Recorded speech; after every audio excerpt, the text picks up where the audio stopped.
flasim për një dritare tre e cila i ofron mundësit gjithë botës të një më mirë trashëgimin kulturore, është cilësuar si një hap të jetë i vonuar, por që është marrur ndoshta në kohën më të mirë për vendin, po flasim për databazën trashëgimisë kulturore për gjitha këto, të flasim me vetë udhëheqësen e këtij departamenti, Vjolca Elion. Mirëserdhje Vjolca. Faleminderit.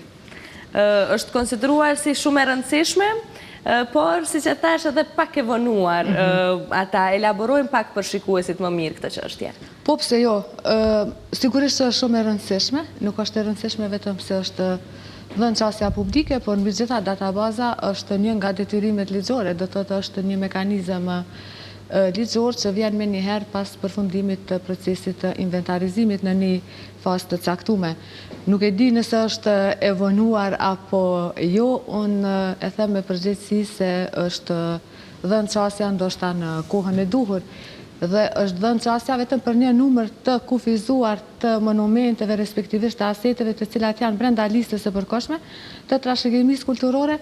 Gjithsesi, asetet tjera do të vinë me radhë të gjitha ato që janë në listë, quajnë një numër prej 1428, duke përfshirë trashëgimin arkitekturore, arkeologjike dhe atë të luajshme, e cila është bashkangjitur vitin e kaluar listës.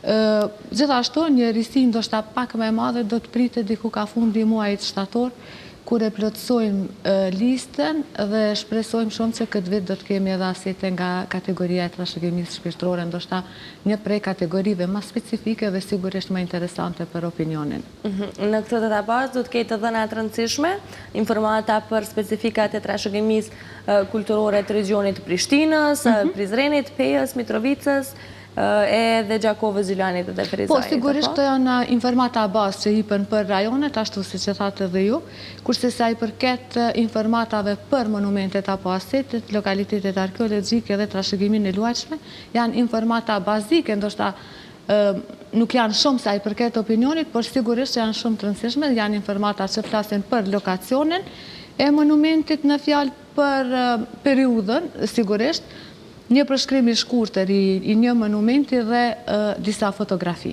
Këto janë ato që po mendojmë do të ishin ndoshta të mjaftueshme për opinionin, kurse të gjitha ata që shprehin interesim për një monument të caktuar, gjithsesi mund drejtohen në Ministrinë e Kulturës me kërkesa specifike, varësisht se për çka kërkojnë. Do thotë na edhe pa e dhënë çastin për publikun, kemi shumë kërkesa, do thotë dikush kërkon material për studim, dikush e kërkon për diçka tjetër, kështu që ajo që është e rëndësishme duhet bëhet dallimi, sepse databaza ekziston që nga viti 2009, atëherë kur është edhe themeluar për herë të parë, me mbështetjen e Ambasadës së Mbretërisë Bashkuar në Kosovë, dhe është databaza e brendshme apo qendrore që e quajmë ne dhe është në funksion vetëm për institucione, do të thotë ministrinë dhe institucionet varëse.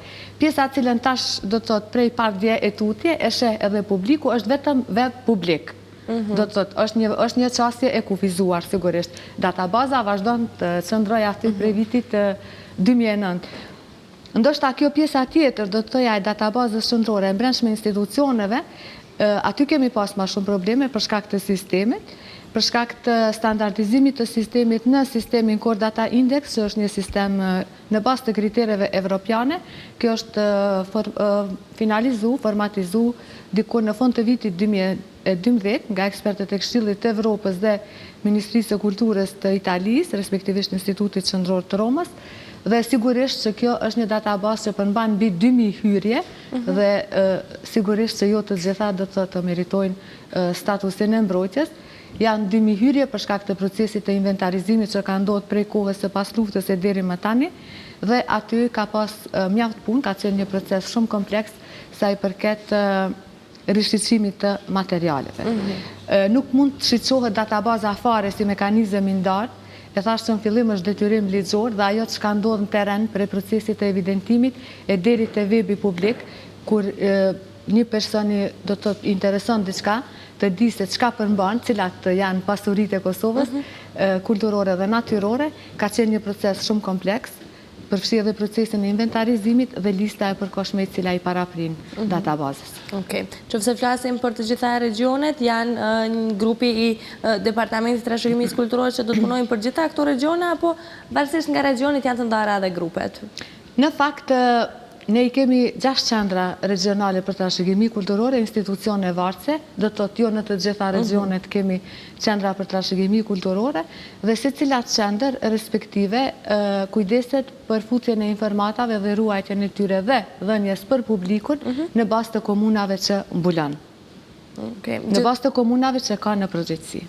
Gjithçka që gjendet në këtë portal, vlen theksohet që është e përkthyer edhe në gjuhën angleze. Në gjuhën angleze dhe në gjuhën serbe. Në gjuhën serbe. Ky ka qenë një hap tjetër I rëndësishëm për themelimin e kësaj? Absolutisht, po do të thotë mandej aty ka punu një kompani tjetër, cilët I falenderojmë shumë, edhe ambasadën, edhe organizatën Trashëgimia Kulturore Pakufi, e cila ka implementu fazën e parë të projektit, kompanin Kaktos, e cila ka formatizu dhe ka punu në sistem, dhe përfundimisht kompanin Frakton, e cila është kujdesur për webin publik. Gjithsesi, këto materiale janë nështru procesit të përkthimit në trizhu, paraprakisht të lektorimit. Duhet të them që mund të ketë ndonjë lëshim, gabim teknik, sepse po merr kohë derisa po barten materialet, sepse webi për publikun bartet prej databazës qendrore dhe ndoshta nuk do të flisja shumë për këtë, sepse nuk jam e fushës këtyre shërbimeve, por e kemi thënë edhe në hapjen publike që ne mirëpresim çdo koment, çdo rekomandim, çdo vërejtje, ashtu që ajo të avancohet, sepse nuk është vetëm për Ministrinë e Kulturës dhe institucionet, po është për tërë Kosovën. Jo thatë shumë mirë, paka shumë ishte një citat I ministrit Krasniqit që tha se është hapur një dritare e re dhe sigurisht është në shërbim të gjithë qytetarëve dhe jo vetëm të institucioneve. Qofse, sepse tregove që do t'i merrni shumë parasysh rekomandimet edhe sugjerimet, nëse do të merrni ndonjë sugjerim për të futur për të shtuar edhe gjuhë të tjera të përkthyera të këtyre, a do të ishte kjo një pjesë e planit në të ardhmen e databazës? T'ju them sinqerisht këtë nuk e kemi diskutuar, sepse I përmbahemi do të thotë rregullores, zakonisht e japim në trizhu, sigurisht që gjuha angleze shkon më shumë për turistët, apo për pjesën e korit diplomatik që I kemi në Kosovë, por sa I përket gjuhëve tjera, për momentin nuk e kemi diskutuar, duhet jam e sinqert. Gjithë kjo databazë do të mundsoj shumë, e thanë shumë herë, perceptimin e të tjerëve që kanë për Kosovën. Andaj, sa jeni optimist edhe sa jeni të sigur që kjo do të arritë të ndrojë këtë perceptim të këtë tjerët për ne? Unë besoj që po. T'ju them të drejtën edhe ekipet që punojnë vazhdimisht në teren, po edhe ne si Ministri e Kulturës do të thotë vazhdimisht jemi në proces të evidentimit dhe duhet të jemi sinqert sepse edhe unë personalisht për këtë këto vite që punojnë Ministri, ndoshta ende vazhdoj të befasohem me pasurit që ka Kosova nga raportet e ndryshme që vinë nga tereni, ajo që konsiderojmë ndoshta esenciale sa I përket të webit publik është informacioni dhe vetëdijësimi ndoshta më shumë për gjeneratat e reja, duke pas parasysh që pjesa e trashëgimisë kulturore nuk është pjesë e kurrikules në procesin e arsimit në Kosovë. Prandaj konsiderojmë që kjo është shumë e rëndësishme, mbi të gjitha vetëdijësimi e mandej edhe për kujdesjet e tjera. Gjithmonë në konotacionin që trashëgimia kulturore është e të gjithëve dhe gjithsesi edhe përgjegjësia duhet jetë e të gjithëve dhe jo vetëm e Ministrisë Kulturës. Besoj që keni menduar edhe për një menaxhim afat gjatë të kësaj databaze? Po sigurisht do të thotë është shërbimi IT-s brenda Ministrisë që kujdeset për këtë në koordinim me institucionet, do të thotë institucionet e kryjnë pjesën e tyre profesionale, shërbimi IT-s me kompaninë Frakton kujdesen që ato t'i bartin në webin e publikut. Një projekt I tillë I cili me të vërtet është shumë I mirë për vendin tonë, kërkon edhe një përkrahje shumë të madhe. Kush kanë qenë përkrahasit e juaj të këtij projekti? Përkrahas ka qenë do të thotë Ambasada e Mbretërisë Bashkuar në Kosovë për vitit 2009, organizata suedeze trashëgimia kulturore Pakufi, Ministria e Kulturës e Italisë, do të thotë Instituti Qendror I Romës, udhësuesit janë hartu prej Këshillit të Evropës dhe përfundimisht Ministria ajo e cila ka mandatin për sektorin e trashëgimisë kulturore. Vjolca, ndoshta nuk jam diçka pa përmend, nëse haruam diçka, lirisht mund të na plotësoni. Jo, unë ju falenderoj shumë juve që gjithmonë gjeni kohë dhe hapësirë për të promovuar aktivitetet në fushën e trashëgimisë kulturore dhe gjithsesi të gjitha mediat në Kosovë, të cilat e kam kriju një përshtypje që po bashkëustojnë me ne në aktivitetet dhe promovimin e trashëgimisë kulturore. Faleminderit shumë. Nëse ju apo shiquesit kanë ndonjë rekomandim tjetër, gjithsesi I mirëpresim ato dhe besoj se së bashku do të avancojmë atutje. Faleminderit edhe një herë shumë. Faleminderit shumë. Me qenë se ndalim edhe pak, me qenë se tash jemi edhe të kjo koha e pushimeve dhe pak minuta më vonë ta kemi edhe rubrikën ku je, ka planifiku Vjollca gjatë vikendit tik diku të shkoj? Jo, në fakt Ti vizitoj këto trashëgimi kulturore këtë bukurie? Ta thënë drejtën, na tash jemi në vlugun e punës, unë po se jam kthyer nga Prizreni, kemi filluar riorganizimin e ekspozitës në kompleksin e lidhjes shqiptare të Prizrenit, i cili nuk ka psu ndonjë riorganizim, do shta më të mirëfillt prej vitit 2003, kur edhe ka qenë viti jubilar.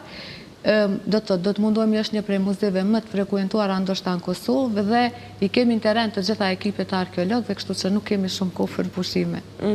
Do t'jetë ndonjë projekt tjetër i radhës i departamentit? Po, sigurisht. Po, e kemi edhe projektin e funksionalizimit të parkut arkeologjik përballë muzeut në qendër apo info qendër kulturore, që zbatohet në bashkëpunim me ambasadën e Italisë. Besoj që deri në fund të muajit do të promovohet edhe ai. Okej, Vjollca, faleminderit edhe një herë shumë.